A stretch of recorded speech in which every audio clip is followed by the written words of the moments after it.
the idea was this. You have many of these bubbles, but then these bubbles may continue expand, well, internally. And when when you have this whoomp, when this energy goes down, they still continue expanding. And as a result, you do not see these parts, this wall of the bubble and that wall of the bubble colliding with each other, because the interior grows so large that you do not see the catastrophe here. You only get the benefits of internal part expanding. So then you get smooth ending of inflation, this slow roll and everything like that, smooth ending of inflation inside one balloon. Okay? In I'm sorry, I'm going to have to translate you back to myself because this is hard for me. So in my universe, there's a certain logic that takes up, and things expand around me, and they seem to be expanding endlessly. Yes. And there's a sort of smoothness to the creation in my universe. But if my universe is over here and Nick's universe is over there, so I leave my universe and the space between us, between his universe and mine, so I'm a bubble, Nick's a bubble, and the space between us is growing very, very fast. So our universes are getting further and further and further away. Mine's okay, his is okay, but look, we're getting, is that what you're saying? It was, well, not complete story, because if this would be so in the first version of inflationary theory, then your universe would be empty, okay? So what happened is that it is not only that both of your universes are okay, but because of this smooth whomp and expansion of yourself, not only of the distance between your and Nick's universes, but what happens around you, then you have a big part of the universe to occupy for yourself. It was like peaceful coexistence. Like I was in Russia, Alan was in the United States. We had kind of problems, okay? So now, what if our country, Russia, well, right now in the US, okay, expand exponentially, and then US expand exponentially, and just not hurt each other on the boundary, but just expand on their own resources? That's what we suggested for the universe to do, to peacefully, without this crashing. Okay? Well, I still don't understand why you could start with one universe, and then get another, and another, and another. Okay. There's a missing logic here. I don't quite follow. Okay, so let me perhaps, by the way, to show something. This, by the way, this is a picture to which we will return a little bit later. But can you show me the golden universe right now? Yeah, okay. So these are computer simulations. You see, when you want to have high-tech cheating, you go to computer, you do it. So that's what we did. This is X, this is Y on these two axes. See, and this is a laser weapon. And here the height shows you the energy density level in the universe, or the value of the scalar field, or whatever you call it. This is something which is responsible for expansion of the universe. The higher it is, the faster the universe expands. Now, we started the simulation with nearly homogeneous universe, and then the universe started expanding exponentially fast. Computer cannot expand exponentially fast, so each new image is actually showing exponentially larger part of the universe, but just computer shrinks it back. And then the small waves are the following. You see here this inhomogeneity, quantum fluctuations. They freeze on top of each other, universe continue expanding, new quantum fluctuations freeze on top of each other, universe continue expanding, and then in some places, well, the universe goes down, the energy level in average goes down, okay? And we live somewhere in this corner or somewhere around where these fluctuations are small, and when they are small, they launch satellite, they see what happens, and they get these strange, interesting-looking curves, and they see agreement with experimental data. But there are some other parts where these fluctuations add up at each new jump, add up, and they produce other parts of the universe which are so dense, they expand much faster than the original part of the universe. And this is the place where new parts of the universes are created. So you start with tiny patch of space, and then, according to classical theory, which we all love, it would go down and everything would finish. But because of quantum fluctuations, you produce some regions where this expansion continue forever. By the way, this part, the part which shows these small perturbations, This is the one which is, well, experimentally tested and going to be experimentally tested. Can you show this Planck satellite thing? This movie, which shows the recent launch of the satellite, Planck satellite, that was launched on 14th of May. It is going to produce data, release data probably in 3 years from now.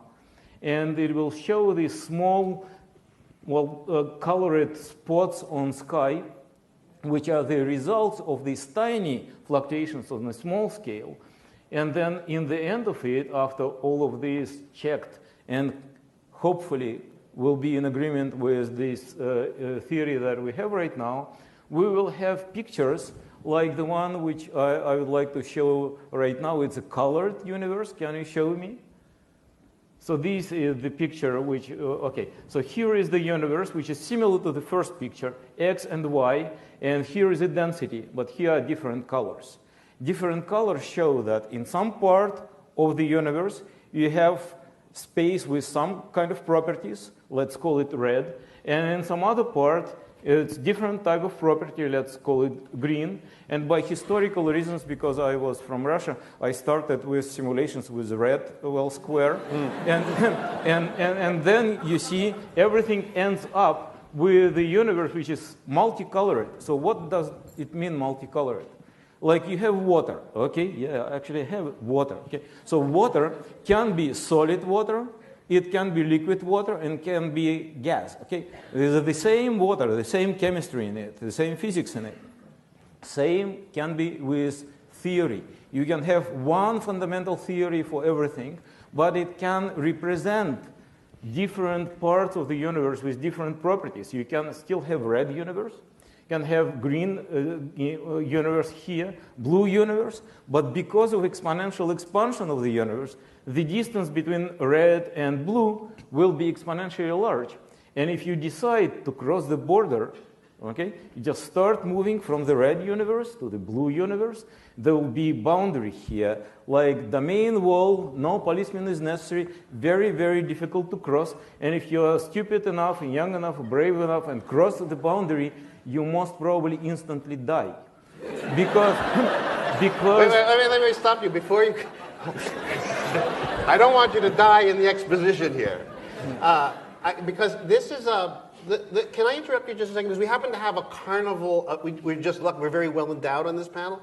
We have this version, and you're now moving into a chapter a little bit one step past where I want to go just yet. Okay. So you hold on.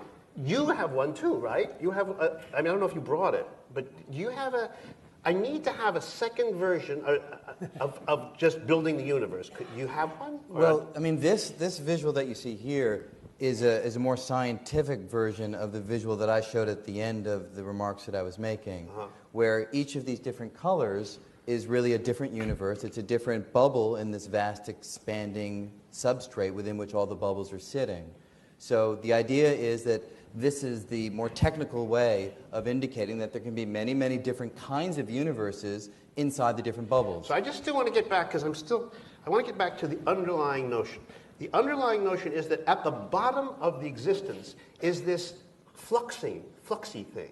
And the fluxy thing is either a robust, get out of here, get out of my way, or a relaxed, sort of less version of get out. And that in some places, the robustness bursts out and you get separation from one universe to the other. You get lots and lots of distance as it moves very fast, one universe from the other. And then the universes themselves come popping out of this underlying repulsive energy that is always there, sometimes up, sometimes down, sometimes up. Is that the general idea? You know how odd and weird that is?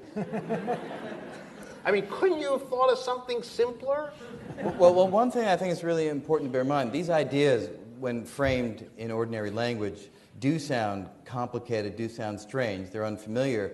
But if you look at the mathematics behind the versions of these theories that these two gentlemen came up with, it's actually the simplest mathematics that we encounter in many of our physical theories of this sort. It's very, very straightforward, and it does imply, when you look at the math, that indeed, if these theories are correct, that we're embedded in this vast expanding substrate, and that these openings can happen, and what we consider to be the universe is simply one opening of many possible openings in this vast expanding substrate.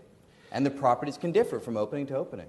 So every universe is a psi of this flux, and every in-between is a robust separation.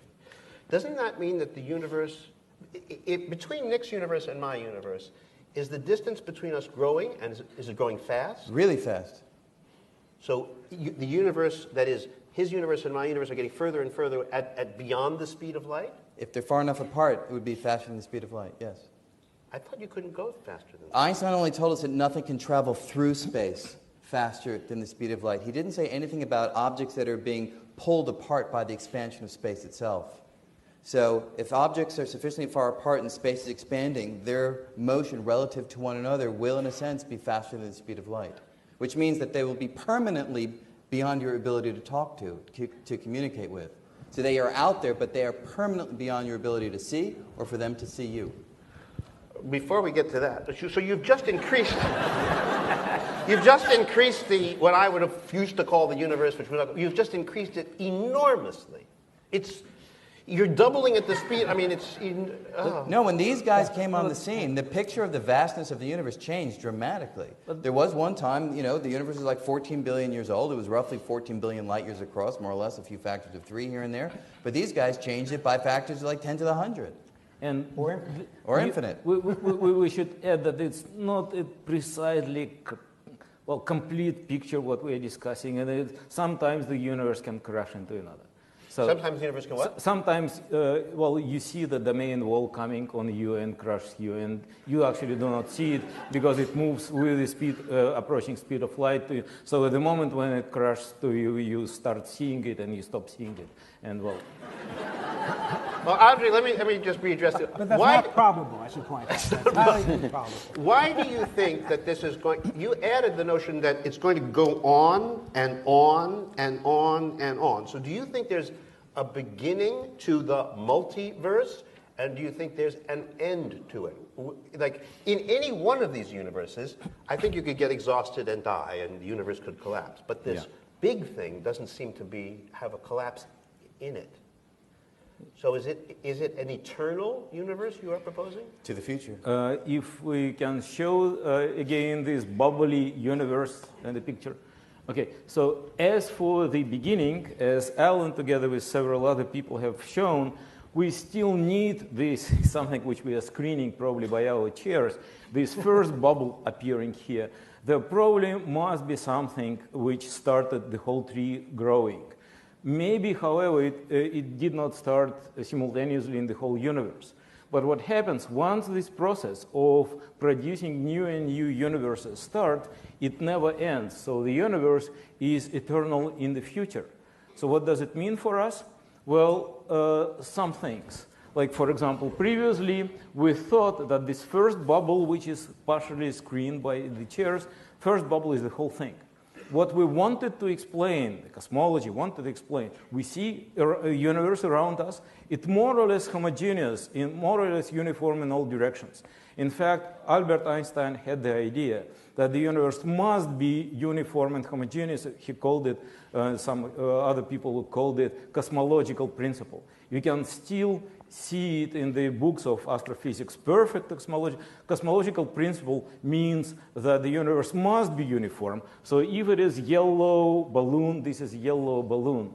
And sometimes I used to make a joke that some people who do not have good ideas, they have principles.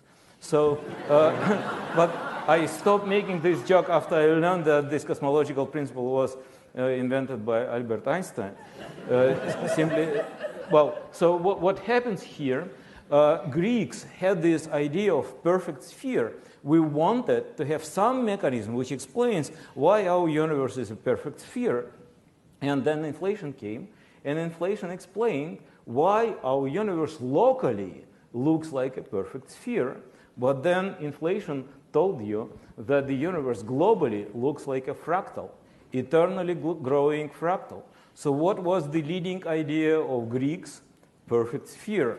What was the beauty concept of 20th century is a fractal.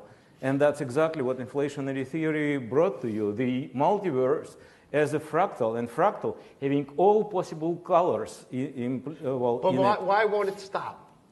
It would not. It is continually growing, producing new and new. Like, look, But why? suppose Is this because that, why, yeah, why? I don't know. Maybe I'll just try it. I'm sure you can do it better. But just, one way of thinking about it is, as we said, when the energy goes whoomph, then that part of it stops undergoing this inflation. But the thing is, you've got two competing effects. It whoomps, it falls down, but the part that hasn't fallen down continues to grow. So you've got a growing effect. You've got more and more of the stuff that's pushing outwards, created every moment, and only some of it is falling down. So some falls down, but some gets larger, and the amount that it grows larger always, in these models, beats out the amount that falls down.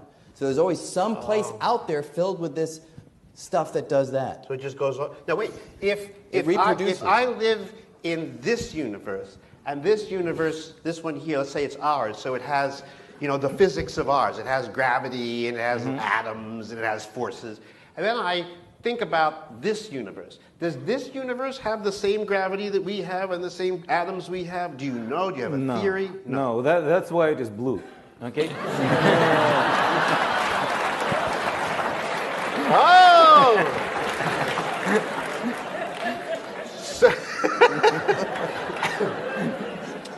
Oh, you're a mean man.